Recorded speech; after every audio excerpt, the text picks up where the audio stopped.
आज हम आगे क्वेश्चन सोल्व करेंगे। क्वेश्चन नंबर 26 है, मल्टीलोड डिवाइस कंटेन्स।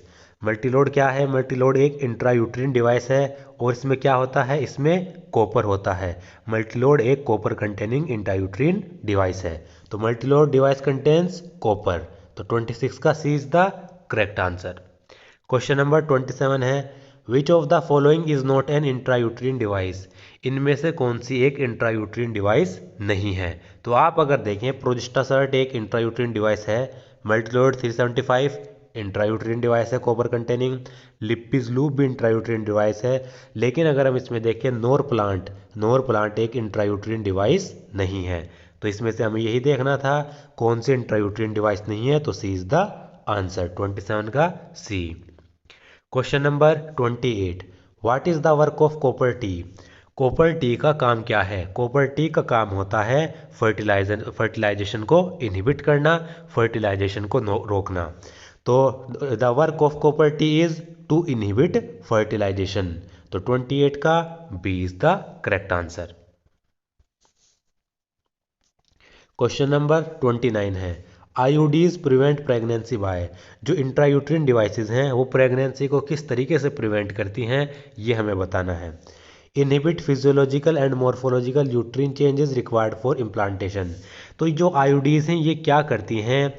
ये यूट्रिन में ऐसे फिजियोलॉजिकल और मॉर्फोलॉजिकल चेंजेस कर देती हैं जो इम्प्लांटेशन के लिए ज़रूरी होते हैं, उनको क्या कर देती है? ये इनहिबिट कर देती है।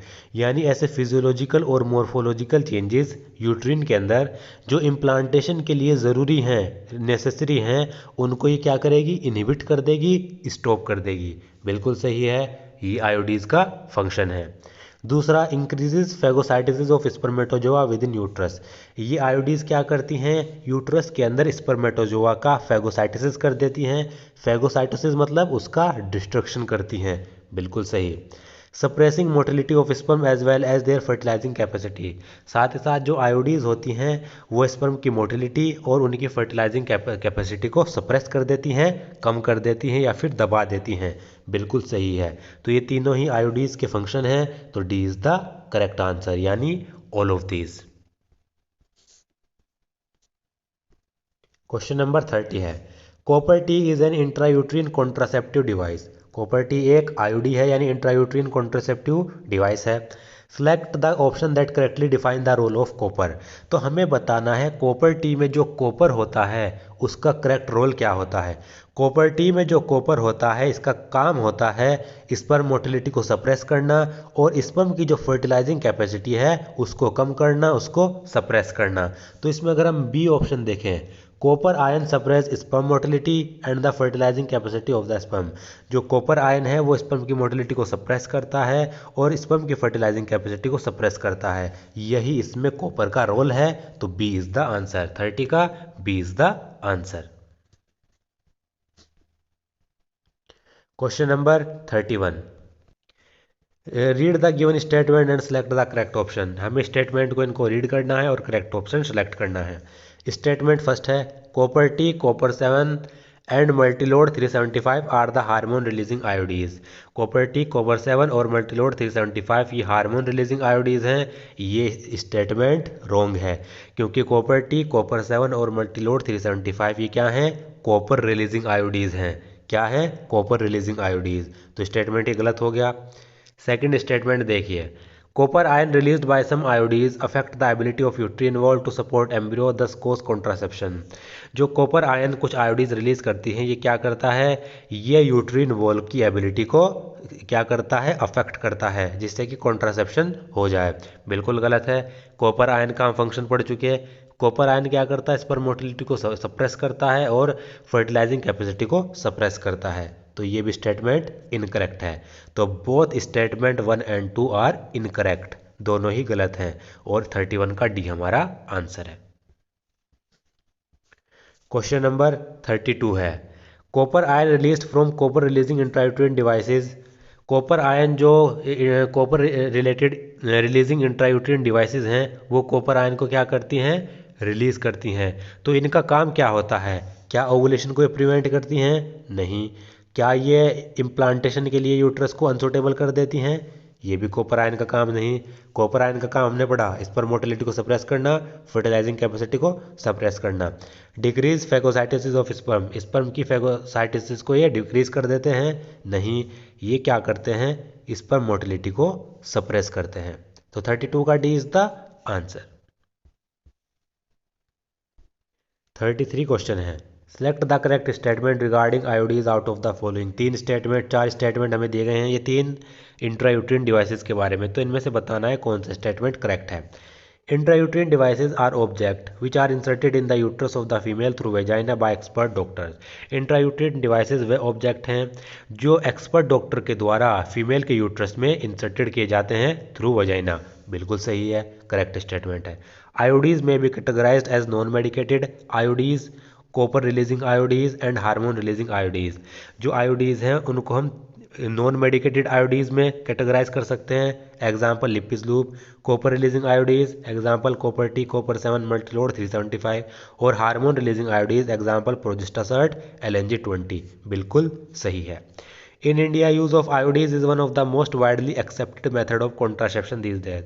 इंडिया में आयोडीज का इस्तेमाल सबसे ज़्यादा इस्तेमाल किए जाने वाला कॉन्ट्रासेप्शन मेथड है आजकल के दिनों में। बिल्कुल सही है, तीनों ही स्टेटमेंट सही हैं, तो all of this is the answer. Question number 34 है, the birth control device used by women is. Women के द्वारा जो बर्थ कंट्रोल डिवाइस यूज़ की जाती है वो क्या है? डायफ्राम वुमेन यूज़ करती हैं, वोल्ट भी यूज़ करती हैं, कॉपर टी भी यूज़ करती हैं, तो तीनों ही आंसर है, तो D all of this is the answer. Question number 35 है, main disadvantages of intrauterine contraceptive devices is that. जो इंट्रायूट्रिन कॉन्ट्रासेप्टिव डिवाइसेस होती हैं उनका सबसे मेन डिसएडवांटेज क्या होता है, ये हमें बताना है। तो देखिए, the devices are permanently placed in uterus and can not be removed even if couple want to have children.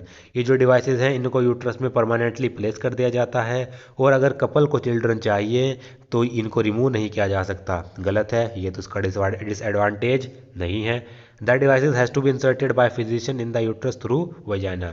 जो ये इंट्रायूट्रिन कॉन्ट्रासेप्टिव डिवाइसेज हैं इनको फिजिशियन के द्वारा यूट्रस में इंसर्ट किया जाता है, तो ये भी इसका कोई डिसएडवांटेज नहीं हुआ, डिसएडवांटेज नहीं है। The devices are expelled out without the knowledge of the wearers. ये इसका मेन डिसएडवांटेजेस हैं। जो इंट्रायूट्रिन डिवाइसेज होती हैं ये जिसने इनको यूज़ किया है उनकी नॉलेज के बगैर ये बाहर निकल आती हैं, एक्सपेल्ड कर जाती हैं, और यही इसका मेन डिसएडवांटेजेस है। आयोडीज का मेन डिसएडवांटेज क्या है? बिना वियरर की नॉलेज के ये क्या हो जाती हैं, बॉडी से बाहर निकल जाती हैं, यही इसका एक मेन डिसएडवांटेजेस है, और 35 का सी हमारा आंसर है। क्वेश्चन नंबर 36 है, which of the following are the drawbacks of the IUDs. इनमें से कौन सी आयोडीज की कमियां हैं, उन कमियों को हमें बताना है। तो देखिए, there spontaneous expulsion even without the women's knowledge. बिना वुमेन्स की नॉलेज के जो आयोडीज हैं वो एक्सपेल्ड हो जाती हैं, बाहर निकल जाती हैं एकदम से, और ये इसका ड्रॉबैक है, ऊपर क्वेश्चन में भी हमने पढ़ा, तो ये तो इसका एक ड्रॉबैक है। They can cause excessive menstrual bleeding and pain. जो आयोडीज हैं ये बहुत ज़्यादा मेस्ट्रुअल ब्लीडिंग और पेन प्रोड्यूस कर सकती हैं, कोज कर सकती हैं, बिल्कुल सही, ये भी एक इसका डिसएडवांटेजेस है। Risk of perforation of uterus. इसके आयोडीज से क्या होता है, यूट्रस के अंदर परफोरेशन हो जाता है। परफोरेशन का मतलब यूट्रस के अंदर होल्स हो सकते हैं, इसका खतरा रहता है, बिल्कुल सही है। रिस्क ऑफ इन्फेक्शन, इन्फेक्शन का रिस्क भी है, बिल्कुल सही। They increase the phagocytosis of sperm. ये स्पर्म के फैगोसाइटोसिस को यानी डिस्ट्रक्शन को इंक्रीज करती हैं, ये तो इसकी कोई कमियां नहीं हुई, तो ये कमियां नहीं हैं। They suppress sperm motility, sperm motility को सप्रेस करती हैं, ये भी कोई कमी इसकी नहीं है। तो इसके 4 ड्रॉबैक्स हैं, पहला, दूसरा, तीसरा और चौथा, ये इसके 4 ड्रॉबैक्स हैं। तो अगर हम डी में देखें, first, second, third and fourth, तो 36 का D is the answer. Question number 37, the most important component of oral contraceptive pill is. जो कॉन्ट्रासेप्टिव पिल्स ओरली ली जाती है उनका सबसे इंपॉर्टेंट कंपोनेंट क्या है? उनका सबसे इंपॉर्टेंट कंपोनेंट है प्रोजेस्टेरोन, एस्ट्रोजन। तो 37 का A is the answer, progesterone, estrogen. Question number 38, progestin एस्ट्राडाइओल combined contraceptive pills inhibit ovulation by. Progestin estradiol जिन पिल्स में इस्तेमाल किया जाता है कॉम्बिनेशन के रूप में, वो ओवुलेशन किस तरीके से प्रिवेंट करती हैं ये हमें बताना है। तो जो प्रोजेस्टिन एस्ट्राडाइओल कंबाइंड कॉन्ट्रासेप्टिव पिल्स होती हैं, ये क्या कर देती हैं, ये फॉलिकल स्टिमुलेटिंग हार्मोन और ल्यूटिनाइजिंग हार्मोन का जो सेक्रेशन है उसको इनहिबिट कर देती हैं। और आपको पता है अगर फॉलिकुलर स्टिमुलेटिंग हार्मोन और ल्यूटिनाइजिंग हार्मोन यानी LH इनका सेक्रेशन रुक जाए तो क्या नहीं होगा, ओवुलेशन नहीं हो पाएगा, क्योंकि FSH और LH ये दोनों ही ओवुलेशन के लिए ज़रूरी होते हैं, इनका पीक लेवल ज़रूरी होता है। अगर इनके सेक्रेशन को इनहिबिट कर दिया जाए तो ओवुलेशन नहीं हो पाएगा, ओवुलेशन नहीं हो पाएगा तो क्या हो जाएगा, ओवुलेशन इनहिबिट हो जाएगा। तो देखिए इसमें सी ऑप्शन देखिए, inhibit the secretion of follicular stimulating hormone and luteinising hormone that are necessary for ovulation.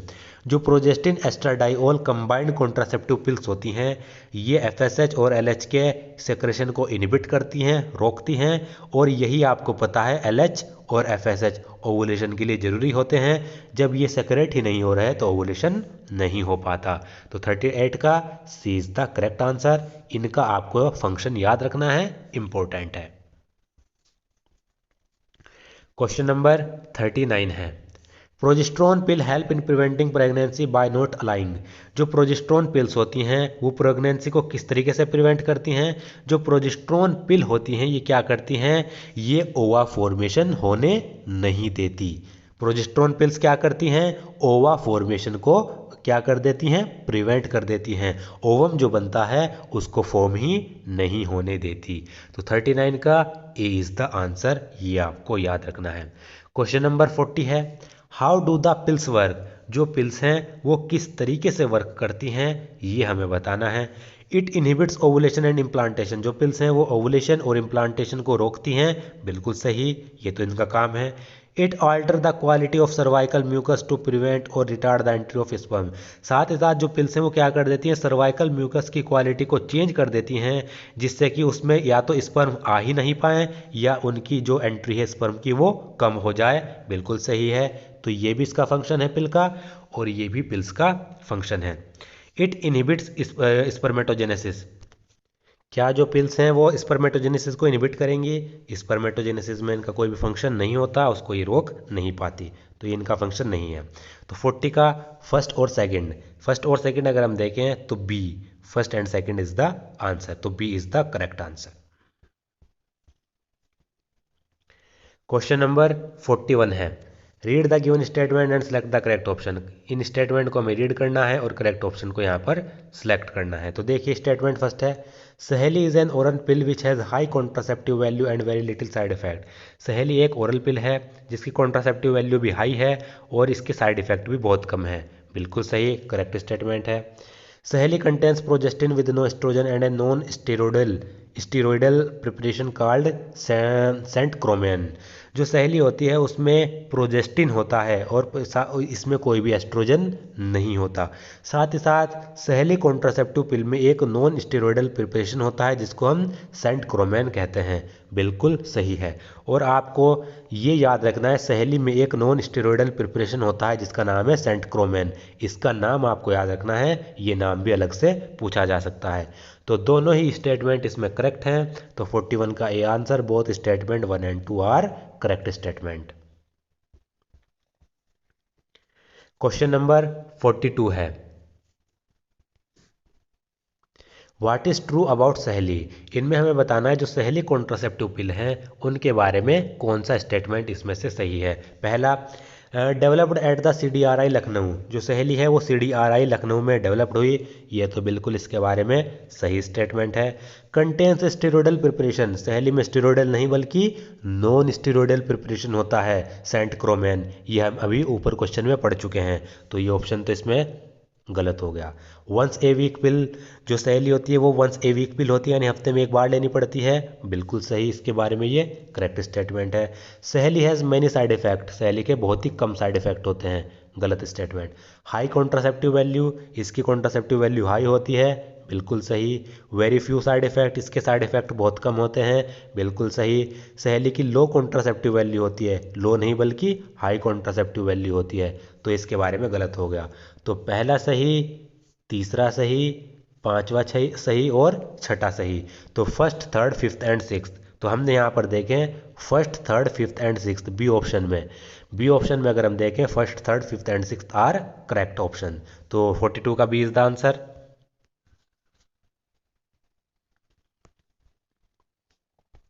Question number 43, identify the figure of the contraceptive given below and select the correct option. नीचे कुछ contraceptive की ये figure दी गई हैं, इनको हमें identify करना है और इन ऑप्शन में से यहाँ पर सिलेक्ट करना है। तो पहला देखिए, पहला क्या है, male condom, condom for male. तो यहाँ पर फीमेल दिया गया है, तो ये तो पहले ऑप्शन तो कट ही गया, पहला इम्प्लांट नहीं है, ये भी कट गया। कॉन्डम फॉर मेल ये भी है अभी, ये भी है, दो हैं अभी, तो दो ऑप्शन हमारे पास यहाँ पर बचे हैं। दूसरा देखिए, दूसरा क्या है, ये फिगर है इम्प्लांट्स की, किसकी, इम्प्लांट्स की। तो इसमें कॉपर टी दिया गया है, तो ये ऑप्शन भी यहाँ पर कट हो गया। दूसरा इम्प्लांट, पहला कॉन्डम फॉर मेल, तीसरा ये है कॉपर टी, इसकी आप शेप भी देख सकते हैं, ऊपर टी बना हुआ है, तो ये क्या है, कॉपर टी। ये चौथा, ये है कॉन्डम फॉर फीमेल। तो इसमें देखें अगर हम, डी हमारा आंसर है, condom for male, B implant, C copper T, D condom for female. तो डी इज द आंसर, 43 का D is the correct answer. Question number 44, which of the following contraceptive are implanted under the skin. इनमें से कौन सा contraceptive skin के under implant किया जाता है। तो ये तो कॉपर टी है, ये नहीं होता। Condom for mail, condom for female, ये भी नहीं होता। अगर इसमें हम देखें डी, ये डी फिगर क्या है, डी फिगर है यहाँ पर इम्प्लांट्स की, डी फिगर किसकी है, इम्प्लांट्स की। और जो ये इम्प्लांट कॉन्ट्रासेप्टिव होते हैं, ये स्किन के अंडर इम्प्लांट किए जाते हैं। तो डी हमारा इसमें 44 का आंसर है। Question 45, select the correct statement regarding subcutaneous implantation of synthetic progesterone. इनमें हमें क्या दिया गया है, जो सिंथेटिक प्रोजेस्टेरोन है उसका सबक्यूटेनियस इम्प्लांटेशन के बारे में यहाँ पर क्या दिया गया है, स्टेटमेंट दिए गए हैं। तो इसमें हमें बताना है कौन सा स्टेटमेंट करेक्ट है। सबक्यूटेनियस मतलब स्किन के अंदर जो इम्प्लांट किए जाते हैं। तो ये एक कॉन्ट्रासेप्शन टेक्निक है, बिल्कुल सही।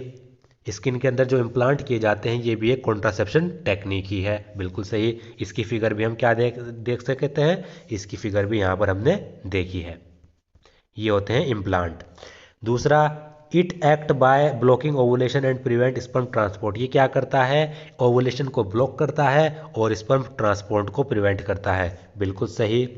6 match stick size capsule containing the progesterone steroid are inserted under the skin of the inner arm about the elbow. इसमें क्या किया जाता है, माचिस के साइज के कैप्सूल, माचिस के साइज के 6 कैप्सूल इसमें लिए जाते हैं, जिनमें प्रोजेस्टेरोन स्टेरॉयड होता है। और जो ये 6 मैच स्टिक साइज कैप्सूल होते हैं, इनको स्किन के अंडर इंसर्ट किया जाता है, और कहाँ पर, एल्बो के ऊपर जो इनर आर्म होता है उसकी स्किन में यहाँ पर इनको इंसर्ट किया जाएगा, बिल्कुल सही ऑप्शन है।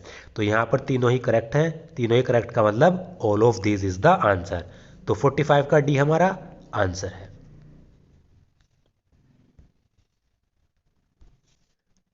Question 46, read the following statement and select the correct option. इन्हें हमें क्या करना है, इन स्टेटमेंट को रीड करना है और करेक्ट ऑप्शन को यहाँ पर सेलेक्ट करना है। पहला, subcutaneous implantation of synthetic progesterone prevent pregnancy for about 5 years. जो सबक्यूटेनियस इम्प्लांटेशन होता है, यानी स्किन के अंदर जो इम्प्लांटेशन होता है सिंथेटिक प्रोजेस्टेरोन का, वो प्रेगनेंसी को लगभग 5 साल तक प्रिवेंट कर सकता है, करेक्ट है। A teeny amount of progesterone is steadily released from the insert into the blood। और इसमें क्या होता है, जो इंसर्ट किए गए हैं यानी इम्प्लांट जो किए गए हैं, उनसे स्मॉल अमाउंट में प्रोजेस्टेरोन ब्लड में स्टेडली लगातार रिलीज होता रहता है, बिल्कुल सही है। दोनों स्टेटमेंट सही हैं, तो both statement 1 and 2 are correct. 46 का A is the answer. Question number 47 है, consider the following statement and select the option stating which ones are true and which one are false.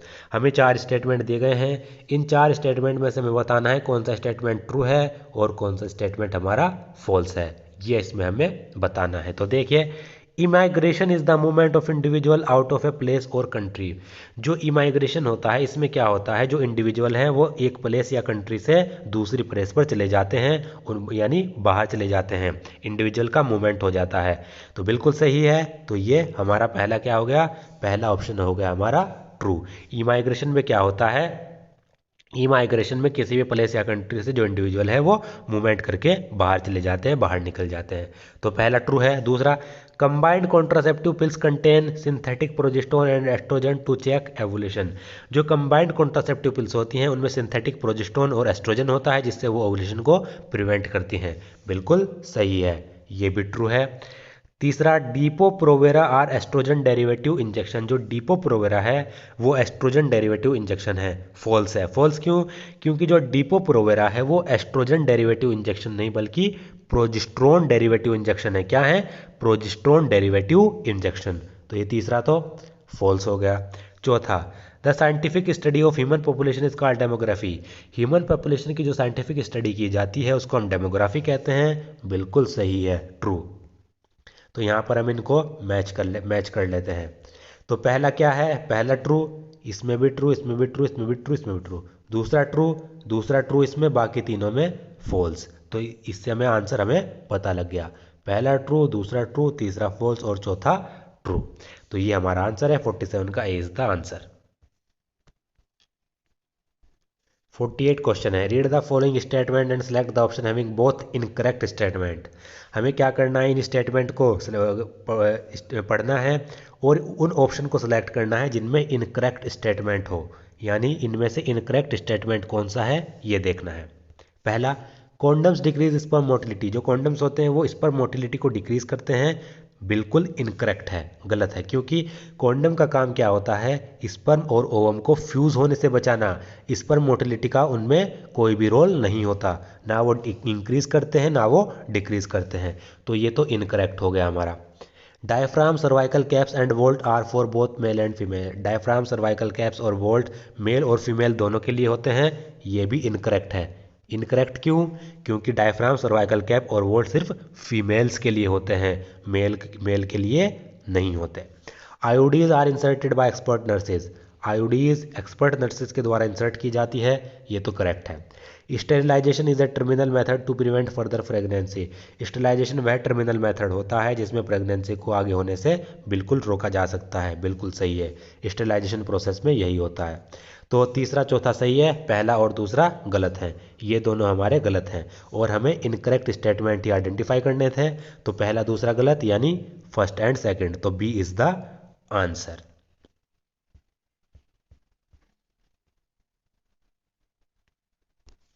(49) question है, given below are four method A to D and their modes of action first to four in achieving contraception.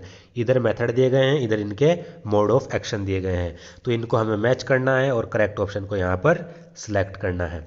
तो देखिए, oral पिल, oral पिल का काम क्या होता है, mode of action. Oral पिल क्या करती है, इन चारों में अगर हम देखें, थर्ड ओरल पिल क्या करती है, ओवुलेशन को प्रिवेंट करती है। तो ए का हो गया थर्ड। कॉन्डम, कॉन्डम का काम क्या होता है, ये स्पर्म को सर्विक्स तक जाने से रोकती है, यानी प्रिवेंट स्पर्म रीचिंग सर्विक्स। तो बी का फर्स्ट।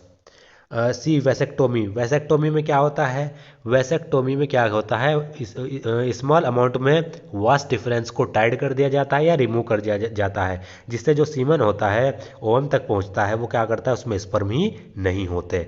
तो वैसेक्टोमी में क्या होता है, सीमन कंटेन्स नो स्पर्म। कोपर्टी क्या करती है, स्पर्म मोटिलिटी को सप्रेस कर देती है। तो डी का फर्स्ट। तो ए का हो गया थर्ड।